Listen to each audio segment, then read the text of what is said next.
Far to the east, in a land of ancient wisdom and mystery, three scholars sat in deep contemplation. They were magi, learned men who studied the heavens, seeking signs and understanding the secrets of the universe. Their lives were dedicated to knowledge, but on this night, something extraordinary drew their attention. A star, unlike any they had ever seen, appeared in the sky. Its light was brilliant and unwavering, as though it had a purpose of its own. The Magi exchanged glances, their curiosity piqued. "This is no ordinary star," said Melchior, the eldest of the three. His voice carried the weight of years of study. "It is a sign." Caspar, with his sharp eyes and keen intellect, nodded.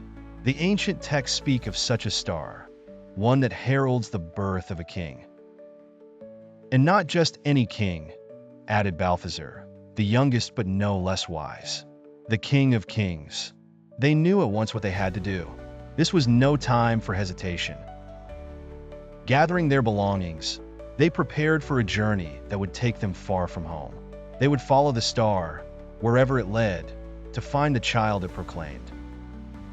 The journey was long and arduous.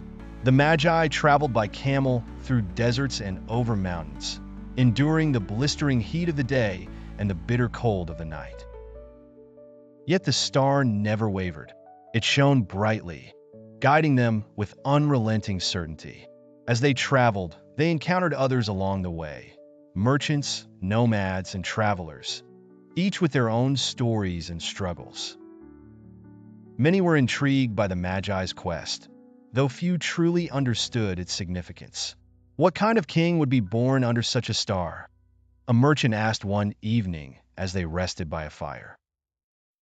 "A king unlike any other," Melchior replied. "A king who will bring peace and hope to all nations." The merchant frowned. "And you think you'll find him in a palace?" "No," Caspar said with a knowing smile. "The greatest kings are often found in the humblest of places."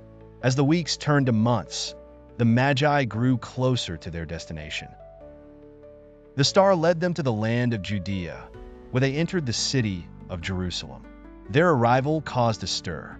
People whispered about the foreign scholars and their strange quest. "We seek the one who has been born king of the Jews," the Magi announced. "We saw his star when it rose, and we have come to worship him." Word of their inquiry reached King Herod, a ruler known for his cunning and paranoia. Herod summoned the Magi to his palace, his interest piqued. He hid his unease behind a veil of politeness. "Tell me more about this star," Herod said, his tone measured. "And when you find this child, let me know, so that I too may go and worship him." The Magi, unaware of Herod's true intentions, agreed to his request and continued on their journey. The star led them past Jerusalem and on toward the small town of Bethlehem. Their excitement grew as they drew closer. They knew they were nearing the end of their quest. At last, the star stopped over a humble dwelling. The Magi dismounted their camels and approached with reverence. Inside, they found a young child with his mother Mary. There were no royal robes, no grand throne, only simplicity and quiet dignity. The Magi fell to their knees, their hearts filled with awe. This was the one they had traveled so far to find.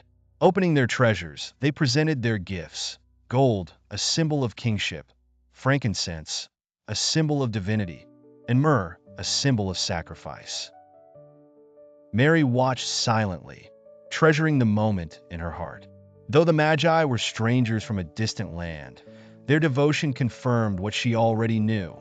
Her child was no ordinary boy. That night, as the Magi rested, they were warned in a dream not to return to Herod.